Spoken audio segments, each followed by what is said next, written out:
Welcome to the Harvard Boat to Mexico. I'm Kent Garrett, the author. This is a serialized reading of my historical novel based on real events and told chapter by chapter. The story follows a group of Harvard rowers and a Radcliffe Senior Crimson reporter in 1968 as they face the turbulence of politics, race, and the Mexico Olympics. Today we present Chapter 8, Gordie and Eliot House. I get it, Dad, but it's my business. I know what I'm doing. I will get it done. Slamming the phone down, shit, it's my fucking life. Alan Crocker, what's the matter? As you know, my father is head of the Friends of Harvard Rowing Financial Committee and wants to put a word in with Coach Bannister to make sure I make the Mexico boat. He keeps telling me how successful he was 25 years ago when he rowed at Harvard. Alan Crocker. Well, Gordie, maybe you should get some of your boatmates to help you out. What do you mean? At that point, Jamal and Frank enter the living room. Looking up, Alan sees that and says, I'll talk to you later about it, Gordie. Frank, Luis, and Jamal. Hi, guys. How is everybody doing? We had a great run. Gordie, terrific.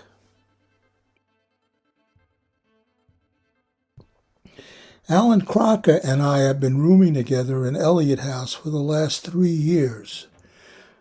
When I think about it, I realize that we both got into Harvard because our fathers and grandfathers attended here and donated a significant amount of money. Thayer Hall in Harvard Yard is a dorm named after my great-grandfather. Alan and I are legacies. My twin sister Amy is at Radcliffe. She's also a legacy, but she got excellent grades at St. Paul's and had high SAT scores. She would have gotten into Harvard or Radcliffe on her own. I'm not so sure about me and Alan. Approximately 300 guys live in Eliot House. The house is across from the Charles and comprises 5 four-story buildings that face a large courtyard. There are 12 houses altogether at Harvard. Each has a different name and characteristic or flavor depending on the kinds of students attracted to it. Adams House attracts literature majors. Winthrop is a house known for an abundance of varsity athletes, especially football and basketball players. Each house has its own dining hall, library, common room, and intramural sports teams. Faculty members who are called housemasters run them. John Finley, a Greek scholar, runs Eliot House and attempts to attract aristocratic prep school students and those who participate in the more elite sports such as crew and squash. This year, Finley wanted to experiment with an all-athletes and interracial suite, so he asked Croc and me to move in with 3 other guys who also played varsity sports. 2 of those guys are Negroes. Croc and I were reluctant until we got to see the renovated suite, featuring 5 individual bedrooms, each with floor-to-ceiling windows facing the Charles. Also, there are 5 bathrooms that branch off of a large circular common room and a small library television area. We furnished the living room with 2 sofas, 4 chairs, and 2 large bookcases. Everything was hand-me-down elegant. There was also a large ornate fireplace that I suspect had not worked in 50 years. The arrangement is okay. I had never talked to any Negroes, even though there were two at St. Paul's. Jamal is black, very active politically. He seems to be angry all the time, like he has a chip on his shoulder. He is a powerful rower, a natural leader, and my competition for getting a spot on the Mexico boat.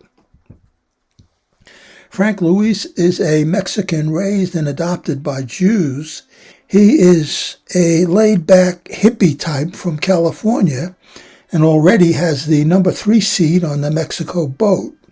He grew up around Mexicans, is bilingual, and in conversation has a habit of unconsciously moving between English and Spanish. He rode at a prep school in San Francisco. Our 5th roommate is Ezra Griffin, a light-skinned soccer player from a wealthy family in Barbados. He is also going to the Mexico Olympics and will play for Barbados. Well, maybe having all those different roommates is my problem. From inside the television room, Ezra shouts, "God damn, check this out. Johnson is sending 20,000 more troops to Vietnam by the end of the month." Looking at the TV, Gordie says, "That's good. It's about time that we up and won the war." Win the war? Are you out of your fucking mind, Gordie? Jamal continues, "We have gotten involved in an unwinnable foreign civil war.